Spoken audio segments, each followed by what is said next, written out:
नमस्कार, मैं हूं आपके साथ अंकिता पाल। बुलेटिन की शुरुआत करते हैं। जयपुर में सीएम भजनलाल शर्मा ने सरपंच संघ राजस्थान द्वारा आयोजित पंचायती राज सशक्तिकरण और अभिनंदन समारोह में जनप्रतिनिधियों को संबोधित किया। इस दौरान सीएम ने कहा कि एक विश्वास पैदा हो रहा है, जो सपना देखा था वो जागरूक सरपंचों की वजह से पूरा होगा। इसके साथ ही सरकार द्वारा ग्रामीण विकास, स्थानीय स्वशासन और पंचायती राज व्यवस्था के लिए किए गए प्रयासों की भी जानकारी दी है।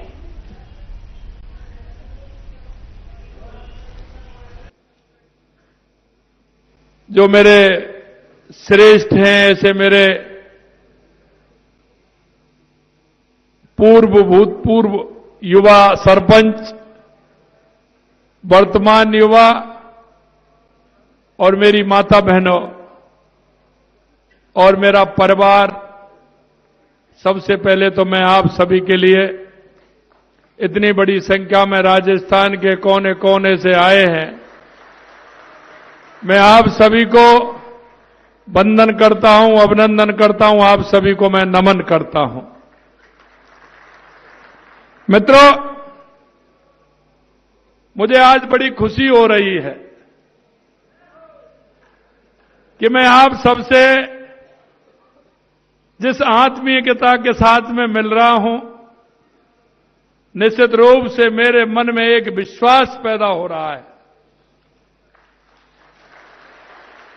और वो विश्वास ये पैदा हो रहा है कि जो हमारे मनीषी पंडित दीनदयाल उपाध्याय ने और हमारे बाबा साहब भीमराव अंबेडकर जी ने, चौधरी चरण सिंह जी ने जो एक गांव और गरीब के लिए जो सपना देखा था, मुझे लग रहा है कि अगर ऐसे हमारे जागरूक सरपंच होंगे तो वो सपना पूरा होगा, वो सपना पूरा होगा। मेरे हृदय में आज बड़ा भाव उठ रहा है, क्योंकि मुझे पता है, पहले जब मैं सरपंच था तो मैं देखता था कि विकास की डोर क्या है, लेकिन मेरे भाई और बहनों, मैं कह सकता हूं, चाहे वो दिल्ली से आए, चाहे वो जयपुर से आए, विकास की डोर तो आप ही हो, आप ही हो, आप ही हो। क्योंकि हमारे उस किसान का, मजदूर का, गरीब का, जो अंतिम पंक्ति में खड़ा हुआ, जो व्यक्ति है जिसको आवश्यकता है, उसके उद्धार की अगर कोई कड़ी है तो वो मेरी सरपंच की कड़ी है, सरपंच की कड़ी है। निश्चित रूप से आप लोगों से मन मिलकर के मेरे को मेरी पुरानी बातें, यादें आ रही हैं।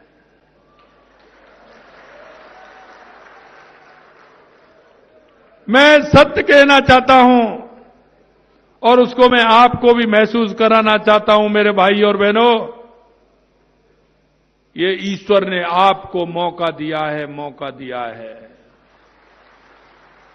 मेरे मन में बात आती है, मैं उस समय कर सकता था, उस समय का जैसा वातावरण था, जैसा मन था, मैंने किया, लेकिन उसके बाद में मेरे अंदर हिलोरे आते थे, हिलोरे।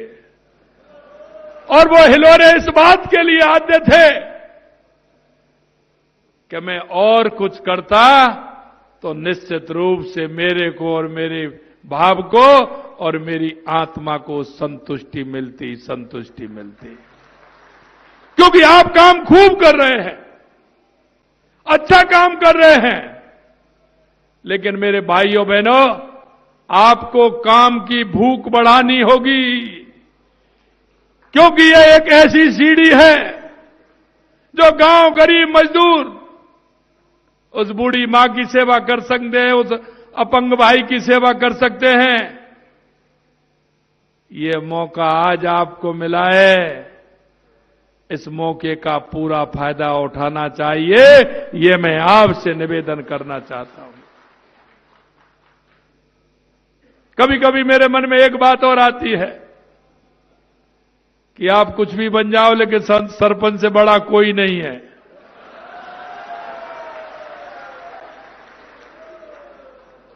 सरपंच से बड़ा कोई नहीं है,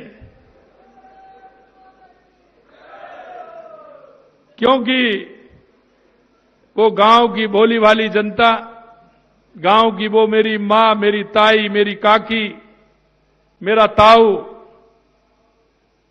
आज भी जब मैं गांव या गांव के ओरबा क्षेत्र में जाता हूं तो वो मेरे को कहते हैं, सरपंच भैया सुन, मेरी बात सुन ले। ये बात आपको जिंदगी भर के लिए मिलेगी, जिंदगी भर तक के लिए।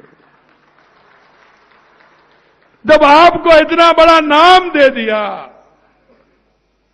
और आपको इतना बड़ा काम दे दिया, तो मेरे भाइयों पीछे हटने की जरूरत नहीं है, पीछे हटने की जरूरत नहीं है। आज भी मैं देखता हूं, क्योंकि गांव में जब मैं जाता हूं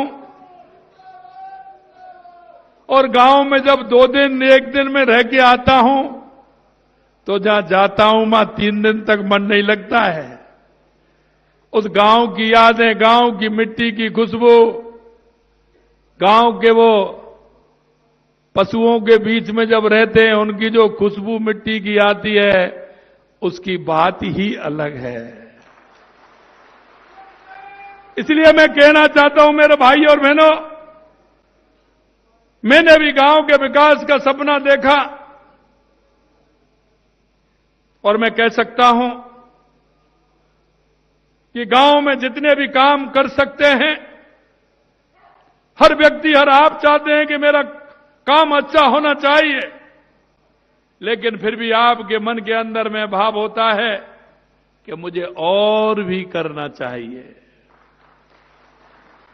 मैं आपसे गांव के विकास की ज्वाला आपके मन के अंदर होनी चाहिए।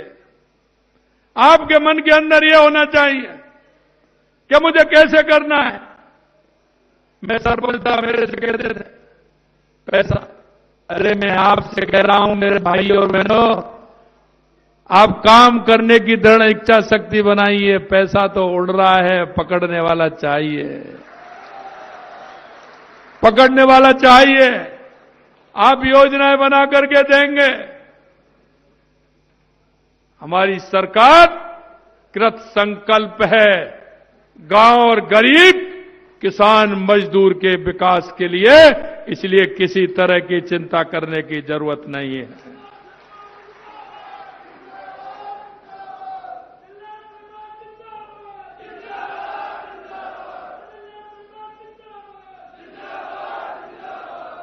गांव में बहुत आवश्यकताएं होती हैं। मैं देखता हूं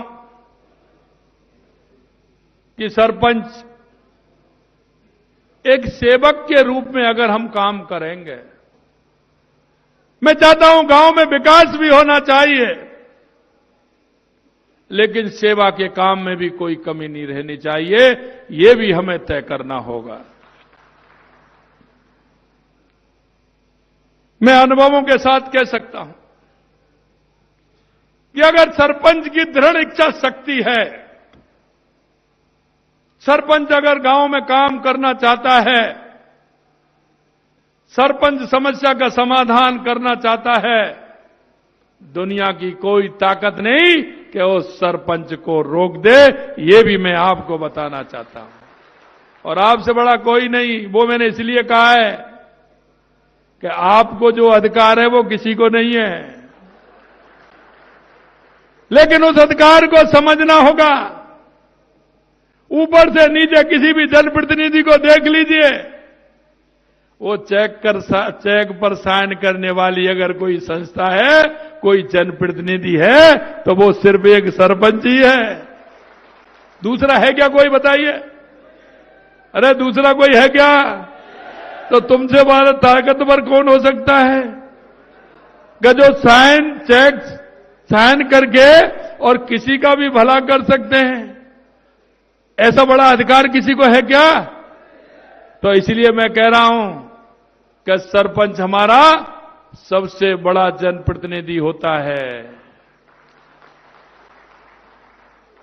राजस्थान में कितने प्रतिभाशाली समर्पित सरपंच हैं जो अपने विकास की राह आगे बढ़ा रहे हैं। ये समारोह बहुत महत्वपूर्ण मंच है जहां आपने गांव की प्रगति और समस्याओं के समाधान की बात कही है।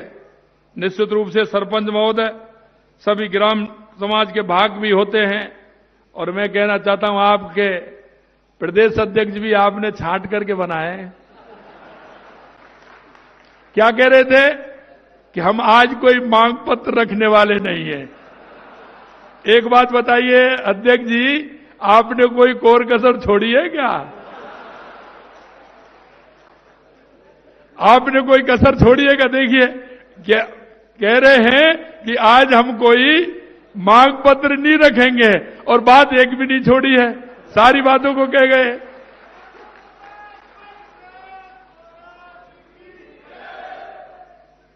देखो मेरे भाई और बहनों,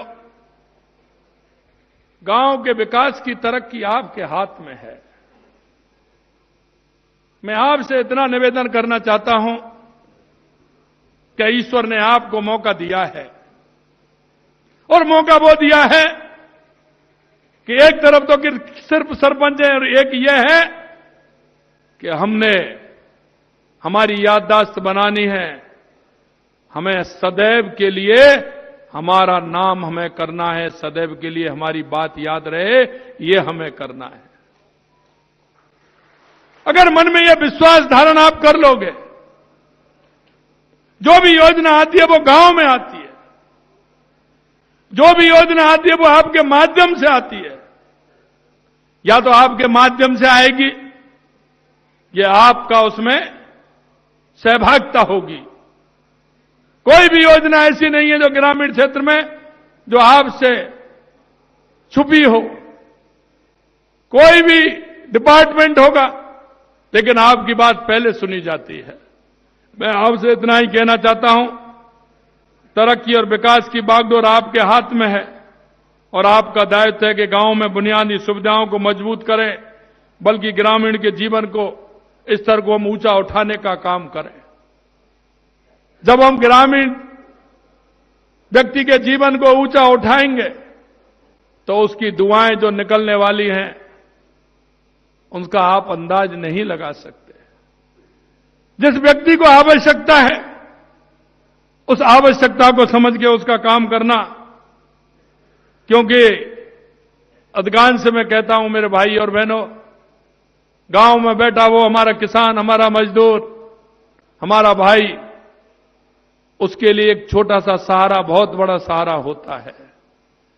हमारी कहावत है कि मुर्गी के लिए तकुआ का घाव बहुत बड़ा होता है।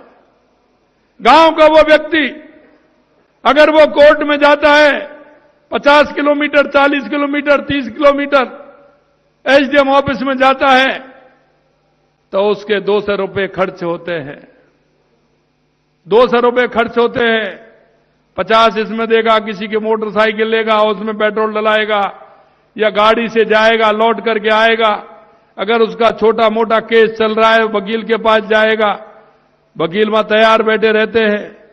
फिर वो अगर तारीख पूछने भी जाएगा तो तैयार बैठे रहते हैं। मेरे भाई और बहनों, मैं आपसे कहना चाहता हूं, ऐसे जो केस चल रहे हैं हमारे गांव में, जिस तरह के केस हैं, उनको अपनी पंचायत में ला करके तहसीलदार और एसडीएम को बुला करके वहां ही उनका समाधान कराइए।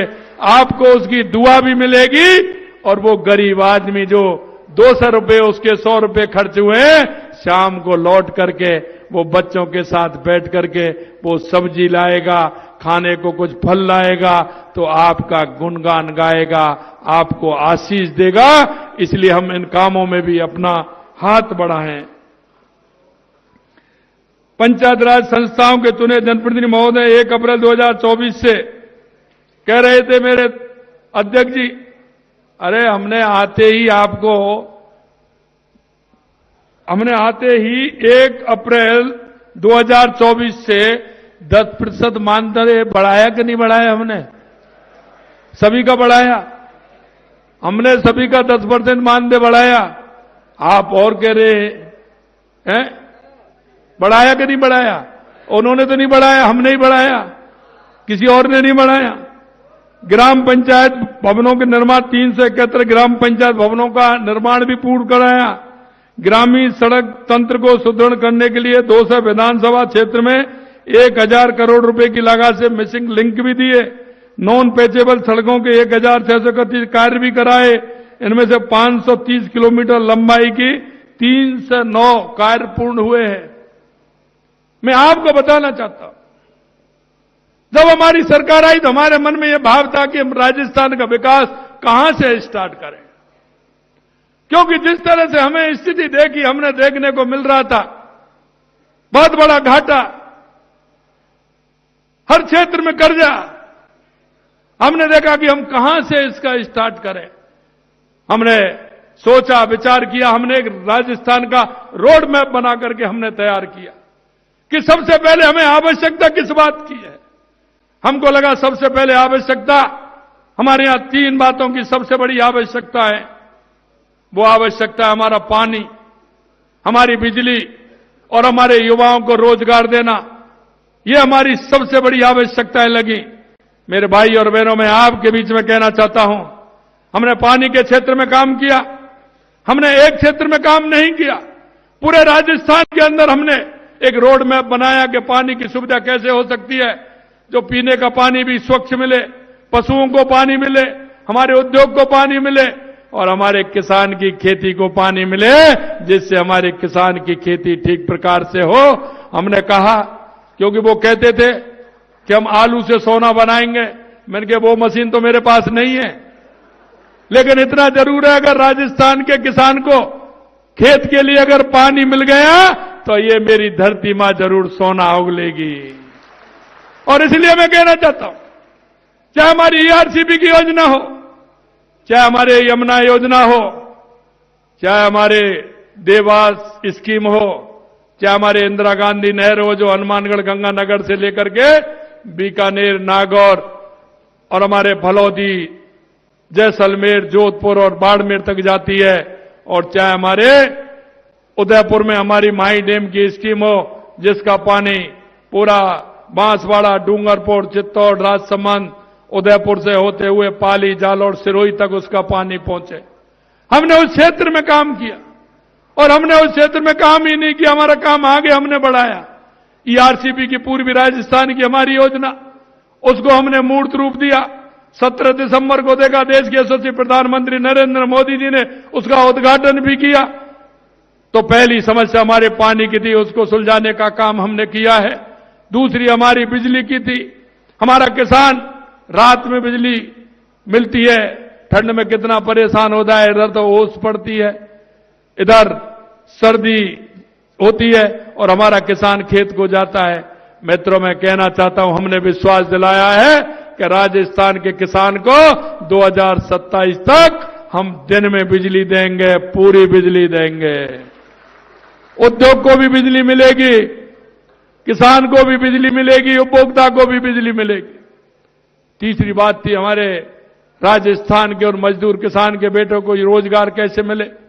तो हमने कहा कि हम 4 लाख सरकारी नौकरी देंगे, 6 लाख हम प्राइवेट पर नौकरी देंगे।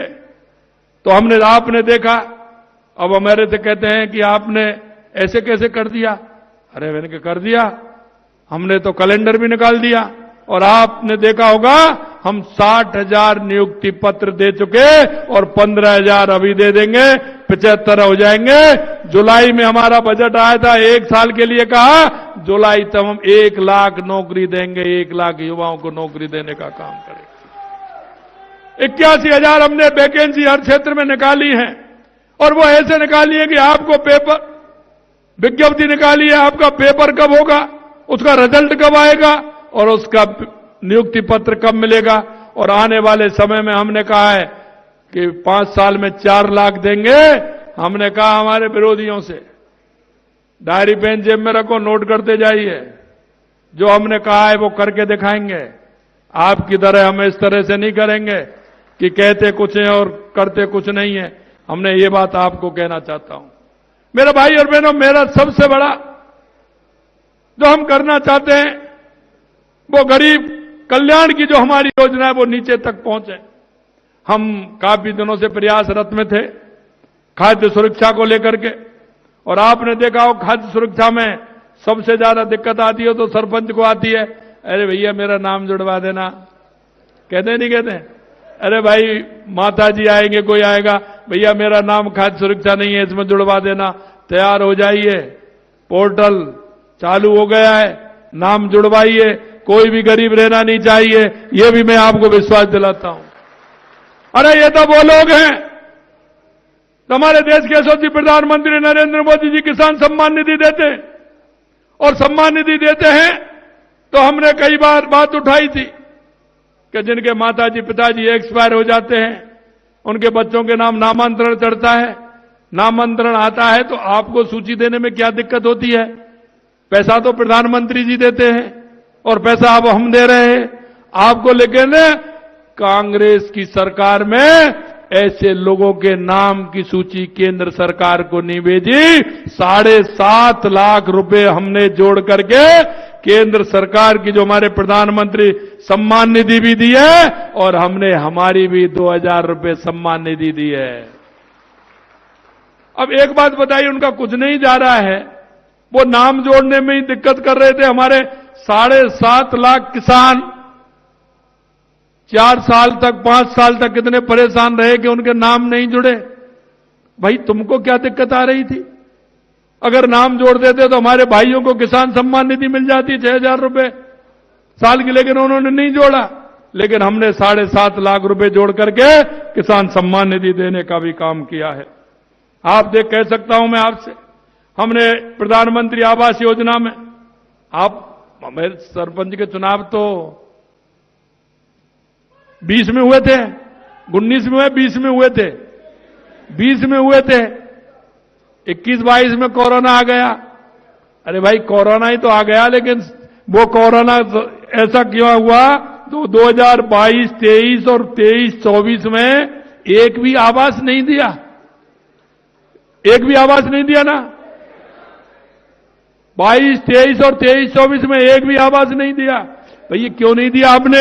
अब हमने दिया है 1,55,00,000 मिला करके, और 3,42,00,000 अब आ गए 4,98,000 आवास दे रहे हैं। चिंता मत करिए, गरीबों का भला करिए और सूची बनाइए, पूरा आवास मिलेगा।